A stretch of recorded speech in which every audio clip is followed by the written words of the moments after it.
पतंजलि भ्रामक विज्ञापन विवाद क्या है, जानें कब और कैसे हुई इसकी शुरुआत। कोर्ट ने पतंजलि को भ्रामक विज्ञापन पर अस्थायी रोक लगाई थी। इसके बाद पतंजलि ने आश्वासन दिया था कि वो ऐसे विज्ञापन जारी नहीं करेगी, लेकिन कुछ दिन बाद ही कंपनी ने दोबारा भ्रामक विज्ञापन प्रसारित किए। सुप्रीम कोर्ट में बाबा रामदेव की मुश्किलें कम होने का नाम नहीं ले रही हैं। पतंजलि के भ्रामक विज्ञापन और इससे संबंधित मानहानि मामले में 10 अप्रैल को कोर्ट ने कंपनी और रामदेव का दूसरा माफ़ीनामा भी खारिज कर दिया है। कोर्ट ने सख्त टिप्पणी करते हुए कहा है कि पतंजलि ने बार बार हमारे आदेश की अनदेखी की है, इसका नतीजा उन्हें भुगतना होगा। आइए जानते हैं पूरा मामला, कब और कैसे हुई शुरुआत। ये विवाद जुलाई 2022 में शुरू हुआ था। दरअसल उस समय पतंजलि ने अखबार में एक विज्ञापन जारी किया था जिसका शीर्षक था एलोपैथी द्वारा फैलाई गई गलतफहमियाँ।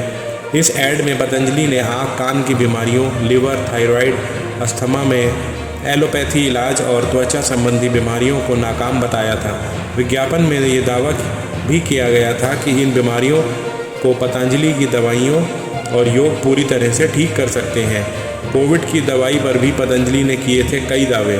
कोरोना महामारी के दौरान बाबा रामदेव ने दावा किया था कि उनकी दवाई कोरोनिल और स्वसारी से कोरोना का इलाज किया जा सकता है। रामदेव ने कोरोनिल को विश्व स्वास्थ्य संगठन यानी WHO से मंजूरी मिलने की बात कही थी। कोरोनिल दवा को लॉन्च करते समय मंच पर रामदेव के साथ पूरे स्वास्थ्य मंत्री श्री हर्षवर्धन और नितिन गडकरी मौजूद थे। बता दें कि इस दवाई को लेकर खूब विवाद हुआ था। साथ ही आयुष मंत्रालय ने पतंजलि से सवाल भी पूछे थे। पतंजलि के खिलाफ सुप्रीम कोर्ट गया था IMA। पतंजलि के विज्ञापनों और एलोपैथी को लेकर रामदेव के दावों के खिलाफ इंडियन मेडिकल एसोसिएशन IMA ने सुप्रीम कोर्ट का रुख किया था। बता दें कि IMA ने अगस्त 2022 में सुप्रीम कोर्ट में याचिका दायर की थी। दरअसल IMA का कहना था कि पतंजलि के दावे औषधि एवं जादुई उपचार आपत्तिजनक विज्ञापन थे। ये सब अधिनियम 1954 और उपभोक्ता संरक्षण अधिनियम 2019 का उल्लंघन करते हैं। कोर्ट ने भ्रामक विज्ञापन पर लगाई थी रोक। कोर्ट ने नवंबर 2023 में पतंजलि को भ्रामक विज्ञापन पर अस्थायी रोक लगाई थी। इसके बाद पतंजलि ने आश्वासन दिया था कि वह ऐसे विज्ञापन जारी नहीं करेगी, लेकिन कुछ दिन बाद ही कंपनी ने दोबारा भ्रामक विज्ञापन प्रसारित किए। साथ ही कोर्ट ने पतंजलि को मीडिया से दूरी बनाने का आदेश दिया था, लेकिन आदेश के एक दिन बाद ही रामदेव ने एक प्रेस कॉन्फ्रेंस को संबोधित किया। रामदेव एलोपैथी को लेकर देते हैं विवादित बयान। बाबा रामदेव ने 21 मई 2021 को कहा था कि एलोपैथी बकवास विज्ञान है और रेमडेसिविर और फेविफ्लू जैसी दवाइयाँ कोरोना मरीजों के उपचार में पूरी तरह विफल रही हैं। साथ ही उन्होंने कहा था कि लाखों मरीजों की मौत ऑक्सीजन की वजह से नहीं, एलोपैथिक दवाइयों से हुई है। अपने इस बयान पर रामदेव ने माफ़ी मांगी थी, लेकिन एक दिन के बाद ही उन्होंने IMA को पत्र लिखकर एलोपैथी से जुड़े 25 सवालों के जवाब भी मांगे थे।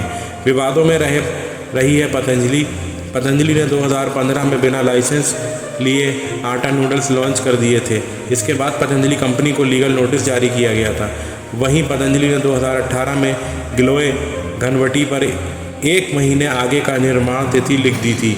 इस पर भी पतंजलि को फटकार लगी थी। इसके बाद 2022 में पतंजलि के गाय के घी में मिलावट सामने आई थी। बता दें कि उत्तराखंड खाद्य सुरक्षा विभाग की तरफ से किए गए परीक्षण में खाद्य सुरक्षा मानकों पर घी खरा नहीं उतरा था। उत्तराखंड सरकार की क्या रही भूमिका।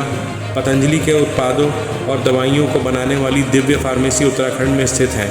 पतंजलि की दवाइयों को उत्तराखंड राज्य लाइसेंसिंग प्राधिकरण लाइसेंस जारी करता है।